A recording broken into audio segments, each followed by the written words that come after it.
Welcome to Swimmer's Lab, where we discuss science and science-based tools for swimmers' performance. Good evening, everyone. I'd like to thank the athletes, parents, coaches, physicians, and everyone who's excited to learn by listening to this episode. I'm Jack Chiappetta, a competitive swimmer who is a sophomore in high school. On today's episode of Swimmer's Lab, we will be discussing the role sleep has in athletic performance.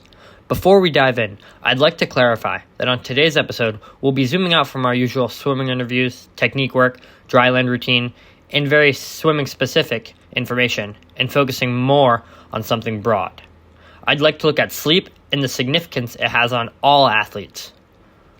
Now, before we begin, I'd like to thank my sponsors for making this possible. This video was made possible by Andrew Huberman and the fellows at Huberman Lab. Andrew Huberman is a neuroscientist and tenured professor at Stanford School of Medicine, and he runs one of the most popular and well-respected health and wellness podcasts on the internet. So, make sure to check out his amazing work, and for a limited time, you can receive his daily newsletter at no cost to you. The first thing I'd like to look into are the different aspects of sleep, including the type of sleep, which we'll get into more later if that's confusing, the duration that you sleep, and the impact circadian rhythm has on sleep. There are two different types of sleep that we'll be looking into today: REM, rapid eye movement sleep, and NREM, non-rapid eye movement sleep.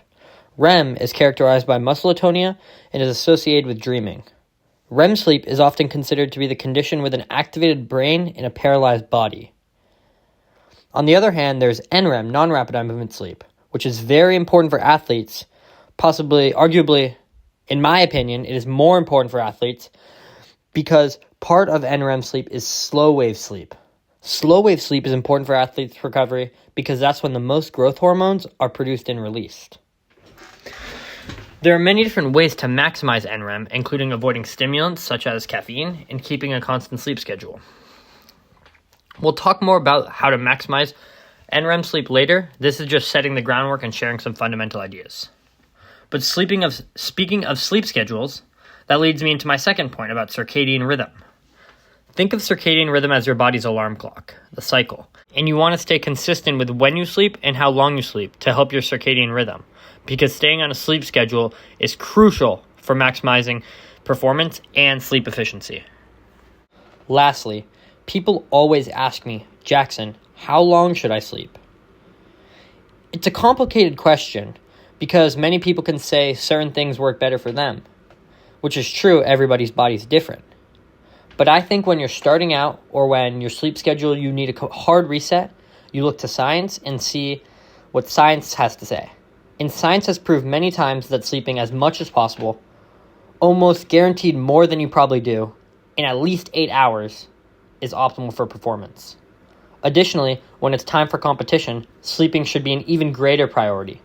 Studies from USC and Stanford professors found in 2 weeks, increased sleep for basketball players led to faster sprint times and increased free throw accuracy. After the 2 week period when they had been sleeping more. Additionally, their mood improved and their vigor in practice increased while they became less tired during their workouts. This same research group was studying swimmers and found that when they increased from their usual sleep over 6 to 7 weeks, their sprint time, reaction time, turn time, and mood improved. All of these studies support the same information. So when people ask how much sleep you should get, I'd say in season, at least 8 hours, around competition, as much as you can. Another reason why this is so important is because there's also research talking about the serious downsides of sleep deprivation. Sleep deprivation can be detrimental to performance. So around competition, you need to make sure you are getting in at least 8 hours, and you need to be maximizing your sleep as much as you can realistically, because if you don't, it can really harm your performance. So that marks the conclusion of our first segment on today's episode. I would like to thank the researchers who made these conclusions that I just discussed possible, including Iriam Thun and Shona Halson of University of Australia. Before we get into this next segment, I'd just like to thank you guys for staying tuned in. But now we'll be looking into how does sleep help recovery from exercise-based injuries and how it can prevent exercise-based injuries. Studies from Paris University professors, including Theo Vanneau, found that virtually all cells in the body rely on circadian rhythms, and disruptions in the circadian rhythm, such as inconsistent sleep patterns, are detrimental to skeletal muscle health, therefore weakening the muscles and increasing the risk of injury.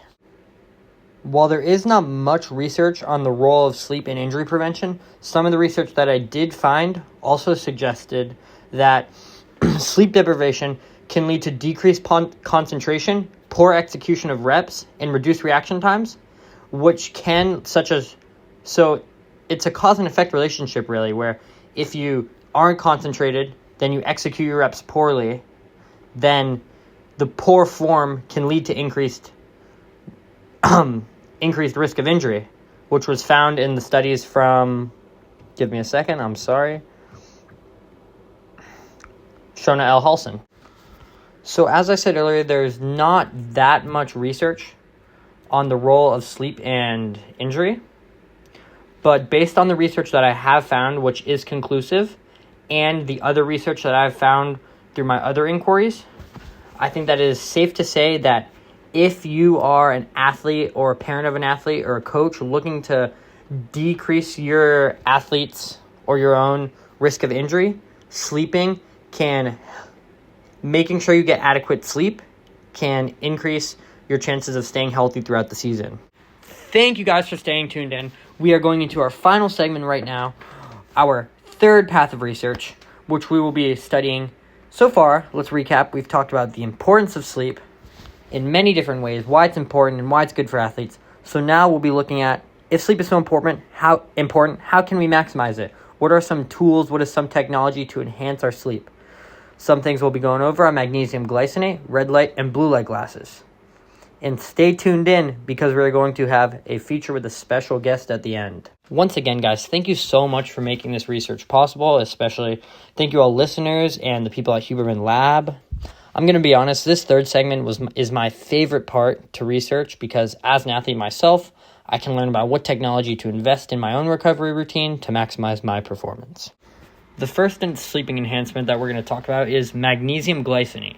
Specifically magnesium glycinate rather than other forms of magnesium because magnesium glycinate is super absorbable. One of the most absorbable types of magnesium and is relatively affordable, can be taken in pills. Like I know Nature Made makes a pretty good magnesium glycinate and it's pretty affordable. Like 50 cents a serving max. A study done by David Wiss, who is an expert in the medical field with degrees from USC and UCLA. He also runs his own nutrition company, so we can trust this guy's research. And he said that symptoms that people who are deficient in magnesium have irritability, fatigue, and mild anxiety, all of which can be very bad for an athlete. And in a longitudinal study of over 5,000 adults, magnesium intake was associated with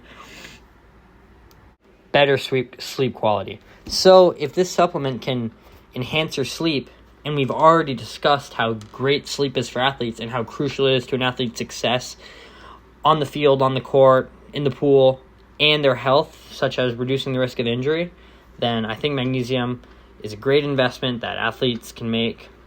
All coaches, parents, athletes, invest in, get some magnesium. The next enhancement that we're going to be talking about is red light therapy. But before we get into that, I'm going to explain an important hormone related to sleep called melatonin. Melatonin is naturally produced in your pineal gland in the brain. It makes you tired. It helps your sleep cycle and your circadian rhythm, but it is also commonly taken as a supplement, which I'm not recommending. I'm not totally against it, but if you take it too much and you rely on it too much, then you won't produce it as much, and that's bad for an athlete. So melatonin is a sleep hormone that is produced naturally, and that'll be important for the red light research. Red light therapy is one of the most researched topics out there, with over 40,000 studies. The study that I'll be analyzing right now is red light in the sleep quality and endurance performance of Chinese female basketball players. This study was led by, I'm sorry if I get this wrong, Zhenshu Zhao. And it found that when they gave Chinese female athletes, basketball players, 30 minutes of red light therapy per day for 14 days. Then they would have increased natural melatonin production and a better Pittsburgh sleep quality index. These conclusions find that red light therapy can help athletes sleep. And as we've gone over this entire podcast, sleep is so important for an athlete's performance and overall health and longevity. So if you can make the investment, I would recommend in getting red light therapy. You can find devices on Amazon. I will say these are more expensive. I've seen some go for over $200. You plug it in, project it onto your body for, say, 30 minutes, and then turn it off. But so if you have the budget, then I would recommend looking into it because it is clearly, as shown in over 40,000 studies, very good for athletes' sleep. And as we know, sleep is so good for athletes' performance. But if you can't get it, then I understand that is a lot of money. The last enhancement that I will be talking about is blue light glasses. I'm just going to tell you guys right now, I'm wearing blue light glasses right now. I got these off Amazon for $20, so very affordable. And blue light glasses in studies by Amy Bender and Carrie Lambing, both doctorates in philosophy with dozens of publications, hundreds of references, and thousands of reads, found that blue light glasses, especially when used right before sleep, up to 2 hours before you sleep in the evening, can reduce sleep onset latency, which is the stuff that, or how long you wait in bed before sleeping, and improve your sleep quality. So if it helps you fall asleep faster and increases the quality of your sleep, and as we've discussed this whole time, that is good for an athlete's performance, then I think blue light glasses are a great tool to use to maximize your sleep. But don't just listen to me. Listen to our special guest, Erling Haaland. Let me get a round of applause. Erling, can I start this off by saying thank you so much for joining us on this podcast. You're one of the greatest soccer players in the world, inspiration to millions. Could not have asked for a better guest, but let's get right into it.